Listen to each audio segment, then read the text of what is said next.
بسم اللہ الرحمن الرحیم ایاک نعبد و ایاک نستعین۔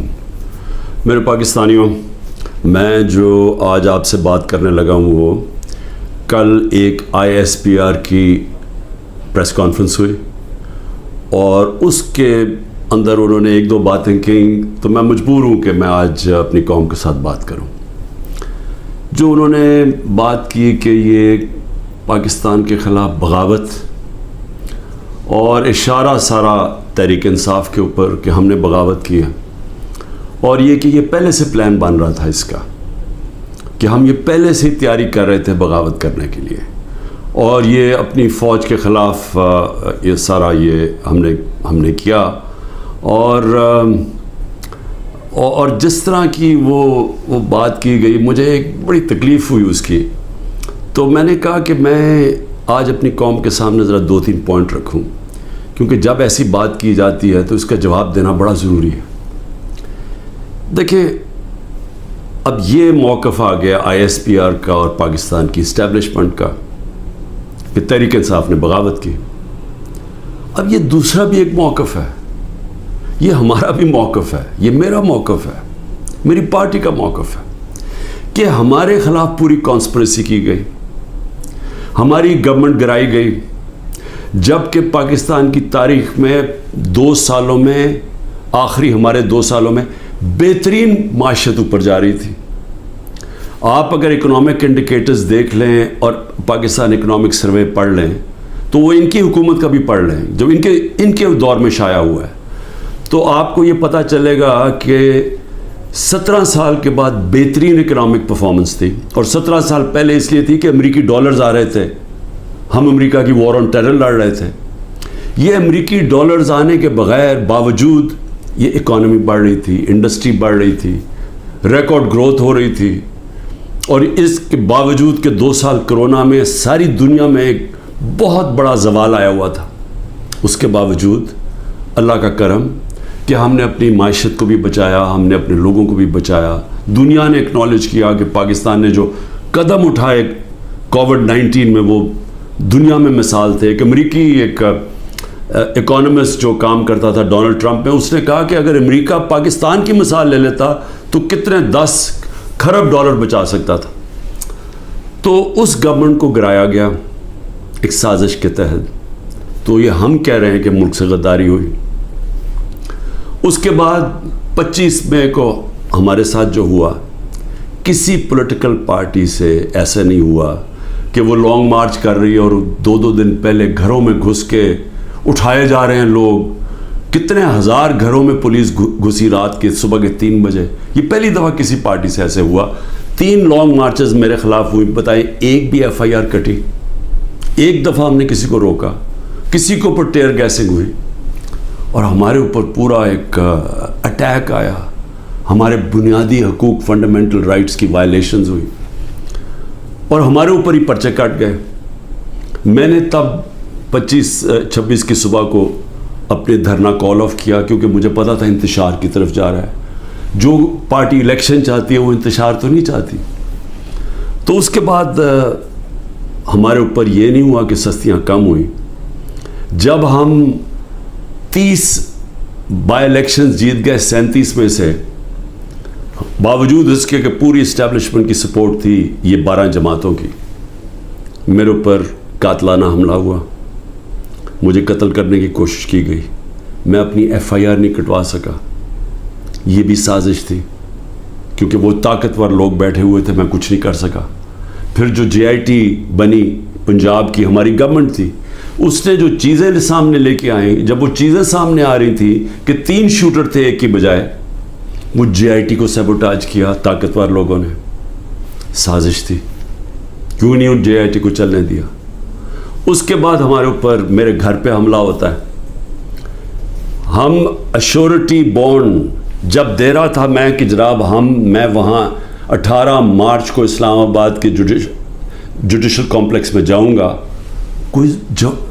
کوئی قانونی جواز نہیں تھا میرے گھر پہ، 24 گھنٹے حملہ کیا، اور وہ ایشورٹی بانڈ بھی نہ لے پولیس، کیونکہ انہوں نے مجھے اغوا کرنا تھا یہاں سے۔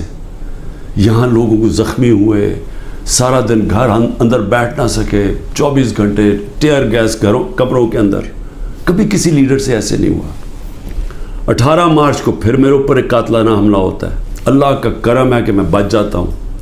سارا وہاں اوپر ISI نے اس کو ٹیک اوور کیا ہوا تھا, جو جوڈیشل کمپلیکس ہے. CCTV کیمرہ انہوں نے بند کر دیے. پوری تیاری تھی کہ عمران خان کو قتل کرنا تھا وہاں. وہ اللہ نے ایسا کرم کیا کہ وقت میں ہم باہر نکلے, اگر اندر چلے جاتے تو دروازہ بند ہو جاتا تو ختم تھا. وہاں بچا میں. اس کے بعد اگلے دن یہاں 2 دن کے بعد 3 دن کے بعد ادھر ایک اور مرتضیٰ بھٹو ٹائپ قتل کرنا تھا. وہ مجھے پہلے پتہ چل گیا, میں نے ٹی وی پہ چلا گیا, وہ رک گئی بات. تو سازش تو کیا ہو رہی تھی؟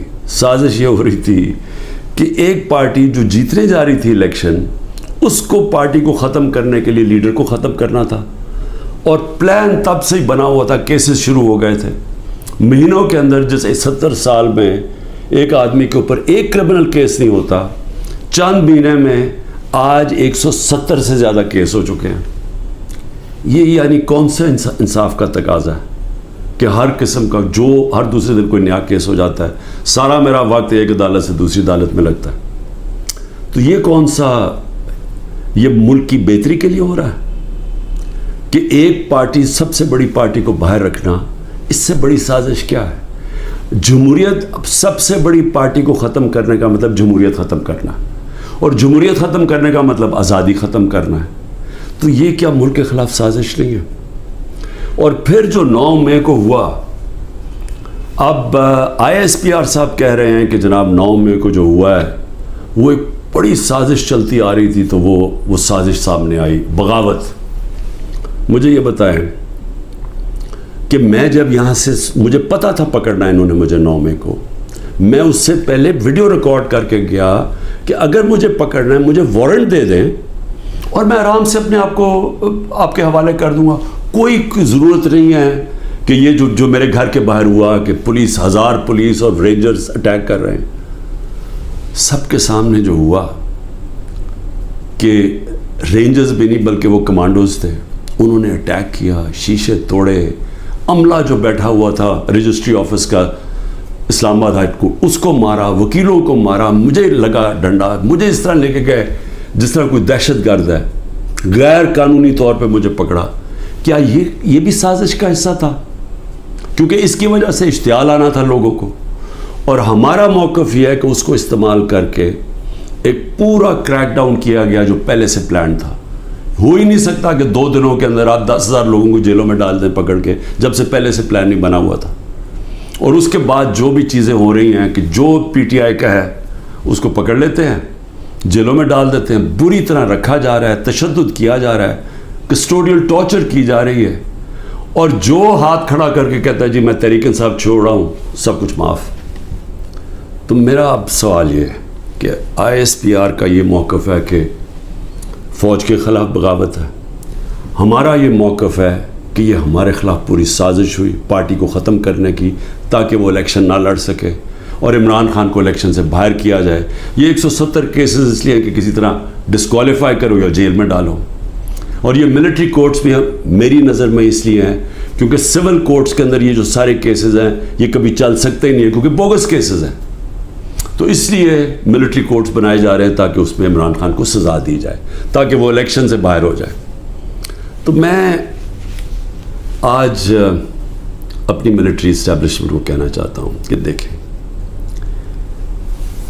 انصاف کا تقاضا تو یہ ہے کہ ISPR نے تو فیصلہ کر کے ہمیں دے دیا, اور جو بھی بیان آتے ہیں اسٹیبلشمنٹ سے اس سے واضح ہوتا ہے کہ ہم ہی بغاوت کر رہے ہیں, PTI اور عمران خان.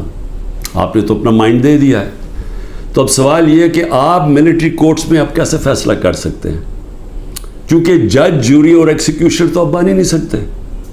وہ تو انصاف ہوتا ہی نہیں ہے. انصاف تو وہ ہوتا ہے کہ میرا موقف ہے اور ایک اسٹیبلشمنٹ کا موقف ہے. بیچ میں تو کوئی جج بیٹھ کے فیصلہ کرتا ہے نا کہ کون ٹھیک کہہ رہا ہے. مجھے موقع دیا جائے, میں انشاءاللہ ثابت کروں گا. میرے پاس تو اب آہستہ آہستہ ثبوت آیا نا کہ یہ پورا پلان کر کے 9 مئی کو انتشار کیا گیا ہے. یہ جو جگہیں جلائی گئی ہیں یہ پلان ہوا تھا پہلے سے. یہ جو پکڑے تھے 10,000 لوگ یہ پہلے سے پلان بنا ہوا تھا, اور یہ پلان صرف ایک مقصد سے تھا کہ تحریک انصاف کو ختم کرنا ہے. یعنی جو کاٹا ڈالا ہوا تھا, جو بار بار مجھے ہمیں اسٹیبلشمنٹ بتاتی تھی, جو میرے ابھی بھی لوگوں کو ملتی ہے, تو ہمارے جو سارے لوگوں کو ملتی ہے ان کو ایک ہی کہ جی عمران خان کے اوپر کاٹا ڈال گیا ہے, آپ کسی اور پارٹی میں چلے جائیں, پی ٹی آئی کا کوئی مستقبل نہیں ہے. پہلے تو ان کی بزنس بھی بند کرتے ہیں, گھر بھی توڑتے ہیں, سب کچھ, لیکن ساتھ پھر یہ مایوس بھی کر دیتے کہ جی عمران خان کا تو کوئی چانس ہی نہیں ہے. تو بڑے رسپیکٹفلی میں کہنا چاہتا ہوں کہ ایک یہ عدالت میں کیس چلنا چاہیے اور اوپن ٹرائل ہونی چاہیے. میری ایک اور ریکویسٹ ہے, یہ ٹیلیوائز ہونی چاہیے ٹرائل, کیونکہ ایک ملک کے خلاف اگر بغاوت ہے تو یہ کوئی چھوٹی چیز نہیں ہے. تو یہ چھپا کے نہیں ہونی چاہیے, پبلک میں ہونی چاہیے. سارے جو آپ کہتے ہیں کہ آپ کے پاس ثبوت ہیں آپ لے کے آئیں, جو میرے پاس ثبوت ہے وہ ہم لے کے آتے ہیں, قوم کے سامنے رکھیں.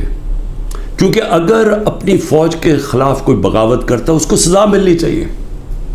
میری طرح کا آدمی جو فیصلہ ساری باہر 20 سال باہر کمائی کی, سب کچھ بیچ کے آج میرا پاکستان میں, میرا ایک پیسہ پاکستان سے باہر نہیں ہے. تو مجھے اگر غدار کہا جا رہا ہے تو مجھے موقع ملنا چاہیے اپنے آپ کو بے قصور ثابت کرنے کا پبلکلی. اور دوسری طرف جن لوگوں کو آج اوپر بٹھایا گیا ہے, جو سارے آج دبئی بیٹھے ہیں, پاکستان کے فیصلے دبئی میں ہو رہے ہیں. مجھے یہ آج بتا دیں کہ کبھی سنا ہے نریندر مودی جا کے کسی اور ملک کے اندر اپنے وزیروں کو بٹھا کے فیصلے کر رہا ہے؟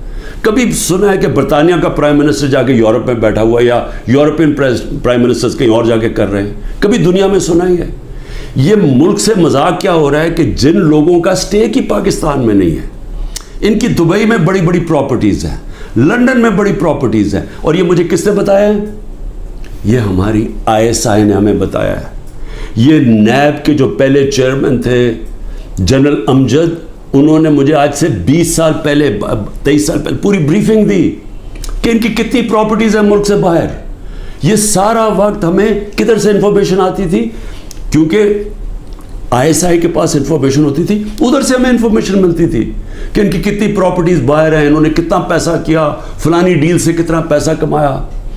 وہ لوگ جو آج اربوں ڈالر کی باہر پراپرٹیز لے کے بیٹھے ہیں, جن لوگوں میں ایک کہتا ہے کہ نواز شریف کہتا ہے کہ ہندوستان کو کہ جی یہ پاکستانی فوج دہشت گردی کر رہی ہے ڈان لیکس میں, دوسری طرف واصف زرداری جا کے کہتا ہے امریکنوں کو کہ جی ایڈمرل منل کو, وہ حسین اکانی اس کا ایمبیسڈر کہتا ہے کہ ہمیں بچا لو پاکستانی فوج سے, امریکنوں کو کہتا ہے. وہ ٹھیک ہیں جن کے اربوں ڈالر باہر پڑے ہیں, اور جو آج سارے مل کے, یعنی پاکستان میں انہیں کوئی جگہ نہیں ملی میٹنگ کے لیے, وہ باہر بیٹھے ہوئے سارے. اور عمران خان جو سب کچھ اپنا چھوڑ کے بیچ کے آج پاکستان ہے, وہ غدار بن گئے. مجھے یہ بتائیں, میں پرائم منسٹر 3.5 سال تھا, مجھے ایک بتائیں میں نے نجی دورہ کیا ہو, پرائیویٹ وزٹ کی ہو. میرے بچے انگلینڈ میں تھے, 2 دفعہ مجھے برطانیہ کے پرائم منسٹر نے آفر کی کہ لنڈن آؤ, میں کیوں نہیں گیا؟ کیونکہ میں جب کوئی باہر کا دورہ کرتا تھا پہلے میں دیکھتا تھا میرے ملک کو اس کا کیا فائدہ ہے. کیونکہ جب ایک پرائم منسٹر باہر دورہ کرتا ہے, پاکستان کے ڈالر خرچ ہوتے ہیں, ہمارا پیسہ خرچ ہوتا ہے, ہمارا مقروض ملک ہے. میں تو اپنے بچے تک نہیں گیا. نواز شریف 22 دفعہ نجی دورے کیے اس نے لنڈن کے جب وہ پرائم منسٹر تھا. آصف زرداری 50 دفعہ دبئی گیا جب وہ پریزیڈنٹ تھا, اور ملکوں کے علاوہ. تو آج مجھے تکلیف یہ ہے کہ یہ جو لوگ اوپر مسلط کیے ہیں, جو دبئی بیٹھ کے پاکستان کے فیصلے کر رہے ہیں, یہ محب وطن ہیں, اور میں اور میری جماعت ان کو غدار کہا جا رہا ہے. اس لیے اس کی اوپن ٹرائل کریں. یہ بیٹھے اس کو ٹی وی کے اوپر یہ ٹرائل ہے, مجھے موقع ملے بتانے کا قوم کو کہ ہمارے سے ہوا کیا کیا ہے, میرے سے کس طرح غداری کی گئی ہے, کس طرح میرے سے جھوٹ بولے گئے ہیں, کس طرح کمر میں چاقو مارا گیا ہے, اور آج پاکستان کو گھٹنے پہ پہنچا دیا ہے. آج ہم معاشی طور پہ بھی اس جگہ پہ پہنچ گئے ہیں کہ نریندر مودی کہتا ہے کہ اس کو پاکستان کو چھوڑ دو, یہ اپنے بوجھ میں ہی کر رہا ہے. آج یہ سٹیٹمنٹ آئی ہے, 14 مہینے پہلے اس طرح کی کسی کوئی سٹیٹمنٹ آئی تھی؟ ذرا صرف دیکھ لیں کہ پاکستان کا وقار کدھر تھا اور آج کدھر ہے پاکستان. جتنی انہوں نے خدمت کی امریکہ کی, یہ فورن منسٹر نے اچھی اچھی انگریزی بول کے اور پتہ نہیں اربوں روپے کے دورے کر کے, اور اوپر سے شہباز شریف سارا وقت دورے کر رہا ہے باہر. جو جوائنٹ سٹیٹمنٹ آئی امریکہ کی اور ہندوستان کی نریندر مودی کے دورے پہ, ہمیں ہماری خطرے کی گھنٹی بجنی چاہیے. کبھی بائی لیٹرل میٹنگ میں وہ تیسرے ملک کو برا بھلا نہیں کہتے. انہوں نے نام لے کے کہا کہ پاکستانی دہشت گردی کر رہا ہے. مطلب یہ کہ کشمیر کی جو ساری وہ جو بیچاروں اتنی دیر سے اپنی آزادی کی جنگ لڑ رہے ہیں, وہ پاکستان دہشت گردی کر کے لڑ رہا ہے, وہ آزادی کی جنگ نہیں ہے. یہ اتنا برا ہمارے اوپر انہوں نے, جو اب میں کیا کہوں کہ جس طرح کا انہوں نے پاکستان کے اوپر تماچا مارا ہے, اور یہاں سے کوئی جواب نہیں آئے گا کیونکہ ان کے پیسے باہر پڑے ہیں اور ان کو پتہ ہے ان کے پیسے باہر پڑے ہیں, یہ کبھی نہیں بولیں گے. لیکن مجھے اس سے زیادہ خطرہ ہے, اور میں اس لیے بھی اپنی اسٹیبلشمنٹ کو پیغام دینا چاہتا ہوں کہ دیکھیں, میں ایک تاریخ کا طالب علم ہوں. یہ جو انڈیا کا اور اب امریکہ کا جو جوائنٹ ڈیکلریشن آئی ہے اور جو سمجھوتا ہوا ہے ڈیفنس میں, نیوکلیئر میں, آرٹیفیشل انٹیلیجنس ٹیکنالوجی میں, یہ اب پاکستان میں بہت آگے ہمارے معاشی حالات بالکل ہی جدھر پہنچ گئے ہیں. اس سے ایک امبیلنس پیدا ہو گیا ہے. آج ہندوستان جس طرح نریندر مودی نے تکبر میں باتیں کی ہیں, آج وہ ہمارے سے اپنے آپ کو بہت طاقتور اب سمجھتے ہیں. اور جب انہوں نے کہا نا کہ اپنے بوجھ میں گر رہا ہے, وہ اپنے بوجھ میں گرنے نہیں دیں گے, وہ گرائیں گے. ہمیشہ جنگیں تب لڑی جاتی ہیں جب ایک فریق سمجھتا ہے کہ وہ دوسرے سے بہت زیادہ طاقتور ہے. روس جب یوکرین میں گیا تو یوکرین کا نیوکلیئر پروگرام ختم ہو چکا تھا اور روس سمجھتا تھا ان سے بہت بڑا طاقتور ہے. امریکہ عراق میں اور افغانستان میں اس لیے گیا کہ وہ بہت طاقتور تھا ان سے. تو جب ہندوستان یہ سمجھنا شروع ہو گیا کہ وہ پاکستان سے بڑا طاقتور ہے, ہماری خطرے کی گھنٹی بجنی چاہیے. ملک کو متحد ہونا چاہیے. ملک کو آزاد رکھنے کے لیے قوم کو اکٹھا ہونا چاہیے. یہ نہیں ہونا چاہیے کہ ملک کی اسٹیبلشمنٹ ملک کی سب سے بڑی پارٹی کو ختم کرنے کی کوشش کرے. اس کا مطلب جو ملک کی اکثریت عوام ہے, جو ایک پارٹی کے ساتھ کھڑی ہے, اس کو اپنے خلاف کر لے. یہ ملک کو نقصان ہے. ہماری پھر سے اکانومی بیٹھ چکی ہے, ان کے پاس کوئی حل نہیں ہے. جو جس طرف ہم جا رہے ہیں, جو یہ کوشش کرنے جا رہے ہیں کہ کھچڑی پک جائے پولیٹیکل انجینئرنگ سے, وہ اور ملک کمزور ہونے والا ہے. میں اس لیے پھر سے کہتا ہوں کہ آخر میں اپنے جو فیصلہ کرنے والے لوگ ہیں, جو طاقتور لوگ ہیں, اس وقت پاکستان کو ایک ہی راستہ ہے, صاف اور شفاف الیکشن. لوگوں کو امید صرف تب آئے گی, امید ختم ہو چکی ہے. نوجوان جو چھوڑ کے ملک کو جا رہے ہیں, پروفیشنلز جو ملک کو چھوڑ کے جا رہے ہیں, جو غریب لوگ کشتیوں میں ڈوب رہے ہیں باہر ملک سے نکلنے کے لیے, ان کو امید چاہیے. اور کسی چیز سے امید نہیں آنے لگی سوائے ایک چیز سے, صاف اور شفاف الیکشن. پاکستان پائندہ باد.